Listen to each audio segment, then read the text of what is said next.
So I'm going to kind of be direct and on point, I hope. I've been up since 4 a.m., so if I'm not, Ed will kick me. Hi, I'm Craig. I run an insurance company.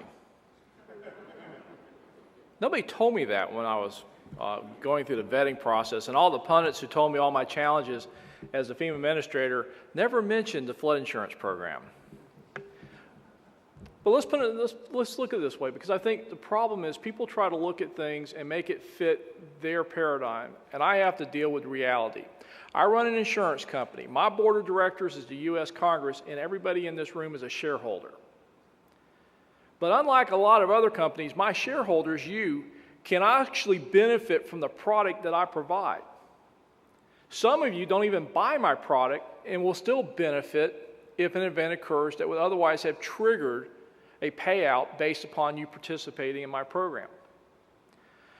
I am required by law to provide insurance based upon risk with some caveats. I can't increase my rates more than 10% a year, so currently I am not actually basing my risk upon what that threat is because I am behind in that. 2, I'm not allowed to generate significant profits or invest those dollars somewhere else to build up financial reserves to do the payout. 3, I have a weird customer base that the only people that actually buy my product by and large have a pre-existing condition.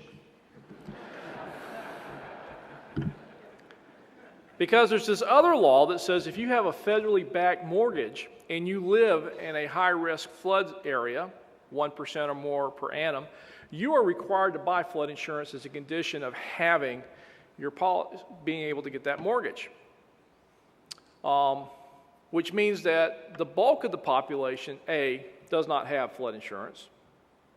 Those that do see this as an unfunded or requirement from the federal government that is punitive, particularly when previously they've lived in total ignorant bliss of their risk until we do risk mapping and suggest that perhaps the risk is a little bit greater than what they thought.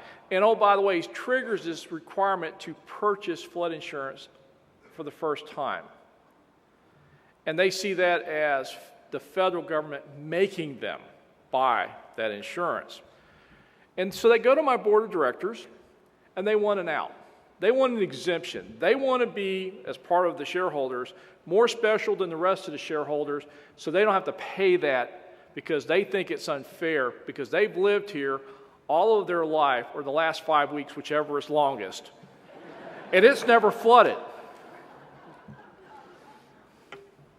And my board of directors, who have to be elected by these shareholders, by the way, oftentimes are very responsive to that. However, there was some very smart staff and members several years back that when they rewrote some of these provisions in the federal law enabling us to run this insurance company, they knew the temptation would be there to do that very thing. So they took out just about any bit of discretion that the administrator would have to grant any variances for people that suddenly find themselves at a higher risk.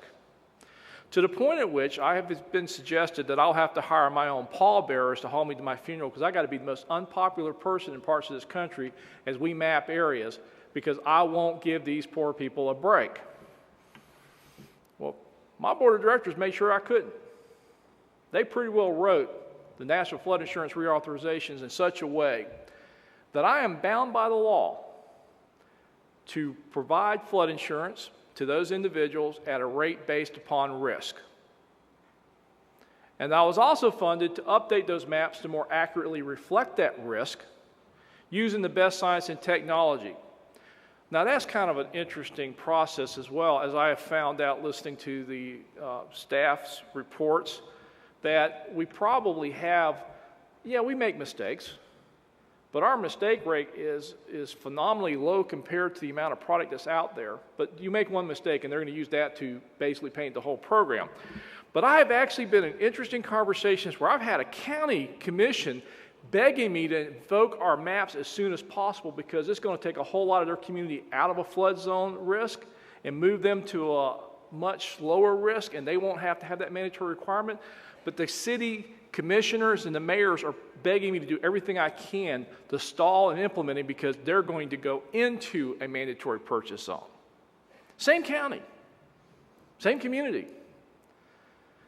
So I run this insurance company. And the other thing about this is, because of our unique constitution, the federal government can only bribe states and local officials to do stuff.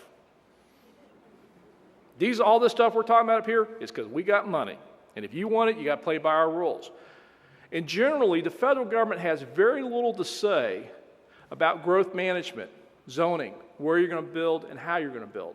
We have very little to say about what codes you're going to use in building, except in flood insurance.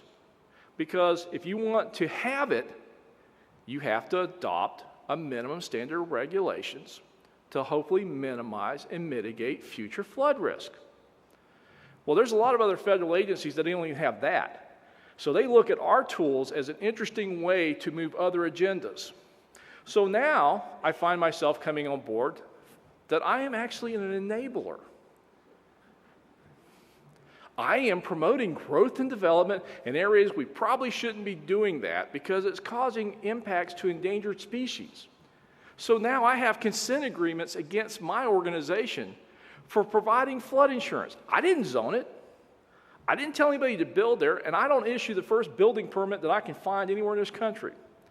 But I am being held accountable because my product allows people to do things that actually can impact sensitive areas, environmentally destructive growth and development, because I'm also subsidizing risk. Actually, you are. You're the shareholders.